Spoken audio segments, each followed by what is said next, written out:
El peso de vivir en la tierra de David Toscana ha sido uno de mis libros favoritos de este año y con el que he reído mucho y he reflexionado más. Y es que anteriormente leí El último lector, con el cual conocí a este autor magnífico. Siempre que pienso en si escribiera un libro, sin duda hubiera querido que sea como este del que les voy a hablar. Y como dato importante, el autor gana el 5º Premio Bienal de Novela Mario Vargas Llosa con esta obra. Desde mi perspectiva, antes de entrar a esta obra, es importante tomar en cuenta dos cosas. La primera es que recomiendo contar con algunos antecedentes lectores para poder disfrutar este libro. En este caso, tener noción sobre literatura rusa. Yo no lo he leído todo, pero considero que tengo una buena base. He tenido la fortuna de leer gran parte de la obra de Dostoyevsky, que es de mis autores favoritos, a Chekhov, a Gogol, a Pasternak e incluso historia sobre Rusia. Pues han de saber que amo la literatura rusa. Como punto 2, si no has tenido la oportunidad de explorar la literatura rusa, pudiera ser un punto de partida para tener un preámbulo, ya que el autor incluye fragmentos de las obras para ubicarte en la historia y sepas por qué los personajes actúan como actúan. Una vez dicho esto, vamos al punto. ¿De qué trata este libro? La historia ocurre en el año 1971 en Monterrey, justo cuando está efervescente el tema espacial en el mundo. Nicolás aborrecía el empeño de la gente por ser los primeros en dar alguna noticia. Como resultado deportivo, un accidente, una muerte, muchas muertes. En ese momento estaban pasando muchas cosas, comenzando con el 10 de junio con los estudiantes masacrados por el gobierno, los muertos de la guerra de Vietnam, epidemia de cólera. Pero Nicolás se interesó por 3 muertes que ocurrieron en tierras rusas o más allá, en el espacio exterior.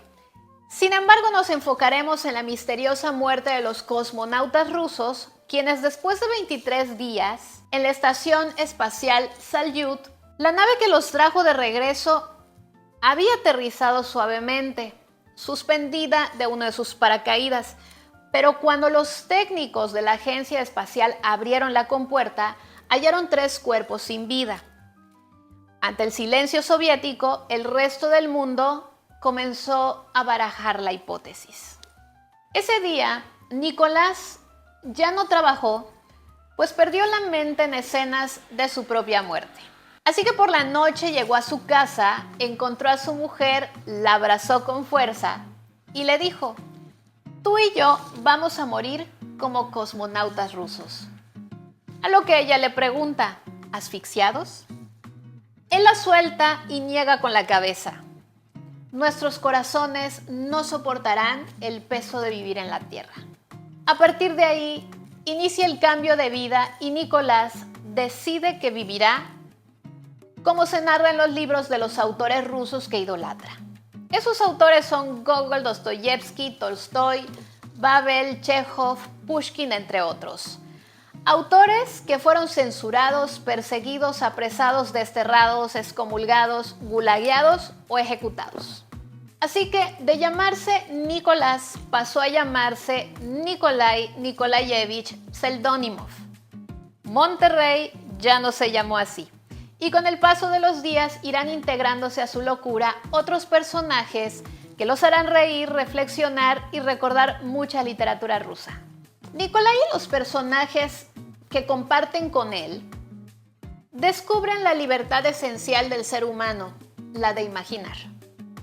Ello los llevará a crear su propio mundo y buscarán que sus vidas se vuelvan arte, al emular las novelas que representan la vida.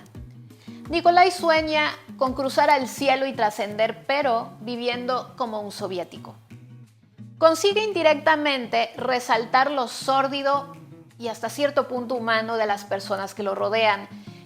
Y para ello se vale de los personajes rusos más trascendentales, pero tampoco ejemplares de la literatura.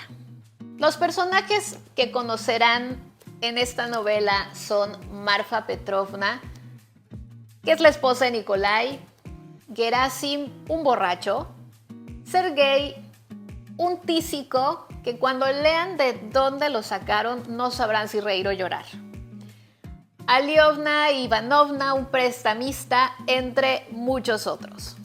Los personajes cambian de naturaleza, de nombre y saltan de la realidad mexicana a una excentricidad rusa. Y lo hacen de manera muy natural. Y no puede hacer falta hacer mención a su lugar de encuentro, el Salyut. Créanme que se van a divertir como nunca cuando lean todo lo que ahí aconteció. En una entrevista hecha al autor por Maremoto M el 31 de octubre de 2022, esa entrevista la encuentran en YouTube, el autor argumenta: la novela está llena de plagios, pero son plagios aceptados. Siempre doy la referencia de dónde vienen. Yo voy construyendo mi edificio novelesco, pero muchas piezas para construirlo son citas extraídas de otros libros. De tal modo que el libro es novela, es historia, es biografía, es ensayo y es algo que es muy importante, una antología. También quiero compartirte lo que argumenta Mario Vargas Llosa en una publicación del País. Hay que señalar que el humor del autor es complejo, muy profundo y que la novela posee una característica que, aunque tenga sus orígenes en las novelas y cuentos rusos, presenta unas sutilezas y enrevesamientos muy particulares.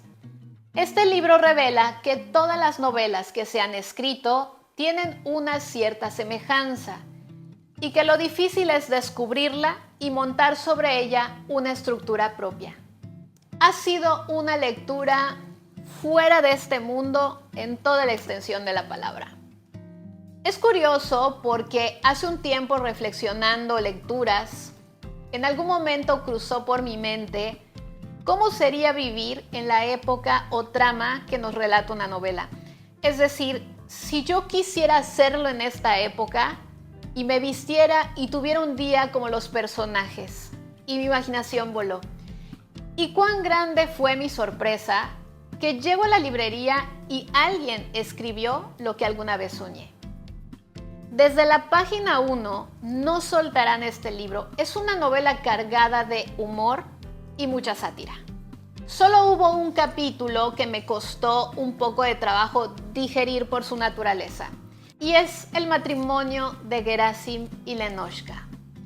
El contexto me es sensible, sin embargo, era lo más natural en tiempos pasados. No lo explicaré para no spoilear.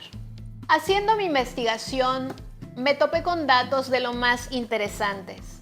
Te comparto algunos links porque creo que te ayudarán a disfrutar la novela mucho más. El peso de vivir en la Tierra tiene dos significados. Uno literal, que es precisamente que los corazones de los cosmonautas no pudieron con la presión a la hora de hacer el aterrizaje.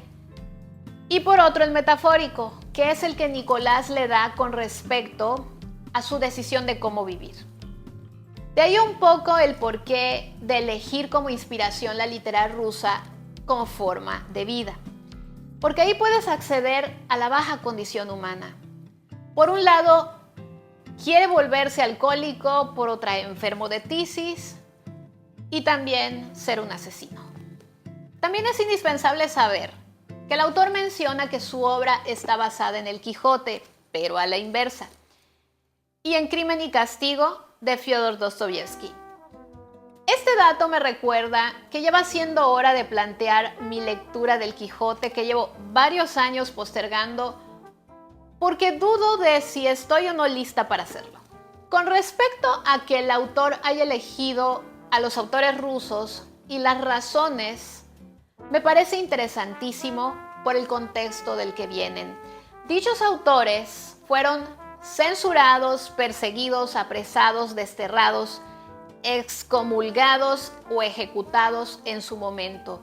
Y esto se debió a los tiempos complicados de la época, como lo fue la Revolución Rusa. Sin embargo, algo que me marcó son las razones, y es que por más inocente, fantasiosa o el concepto que quieran de las historias que contaban esos autores, que es más, ni siquiera emitían juicios de ataque contra el régimen, o al menos no directamente. A las autoridades no es eso lo que les preocupa, sino lo siguiente, que la literatura convertía a los humanos en seres libres. Porque la literatura te da ideas, abre tu mente, nos da posibilidades. Por esa razón fueron perseguidos los escritores. Pobres autores porque, si vieran la actualidad, de alguna manera ya no hay que perseguir a quien escribe, o al menos no como antes. Hoy simplemente las personas decidieron no leer, no enterarse, no hacerse conscientes. Pero mejor ni sigo porque... En resumen, les recomiendo hacer esta maravillosa lectura. Lleven a su mente y su vida a otro nivel. ¿Por qué elegí esta lectura? Paseando por la librería, me topé con este libro y al ver que hacía referencia a la literatura rusa, por supuesto que no lo dudé. ¿Para qué tipo de lector es este libro? Para aquellos que disfrutan de la literatura rusa, obras que emplean guiños a clásicos, novela tragicómica y fans de la obra de David Toscana. David Toscana nació en Monterrey en 1961. Ha publicado una decena de novelas. Fue becario del Centro de Escritores de Nuevo León. Formó parte del International Writers Program de la Universidad de Iowa y del Berliner Künstler Program. Es miembro del Sistema Nacional de Creadores. Su novela, El último lector, recibió los premios Antonín Artaud, Colima y José Fuentes Mares. El Ejército Iluminado recibió el premio José María Arguedas, otorgado por Casa de las Américas. Ha sido 2 veces finalista del premio Rómulo Gallegos con El último lector y El Ejército Iluminado. Su obra se ha traducido a 17 lenguas. En 2016, la Universidad Autónoma de Nuevo León lo distinguió con el Premio a las Artes. Y en 2017 obtuvo el Premio Villa Urrutia por su novela Olegaroy, así como el Premio Elena Poniatowska. Sus relatos se han publicado en una decena de revistas y periódicos, y algunos de ellos se han incluido en diversas antologías. Es colaborador regular del suplemento Laberinto desde 2010. En Brasil, se hizo una versión fílmica de su novela Santa María del Circo. 3 de sus novelas se han adaptado para el teatro: Santa María del Circo, El Ejército Iluminado y Olegaroy. Ha escrito para diversos diarios, suplementos y revistas. Y un plus, el autor lleva 40 años leyendo literatura rusa. No les platico más. Les invito a vivir miles de posibilidades y experiencias de la mano de David Toscana y Nikolai Nikolayevich, y llegar al espacio como cosmonautas rusos. Nos vemos en un próximo video. Bye.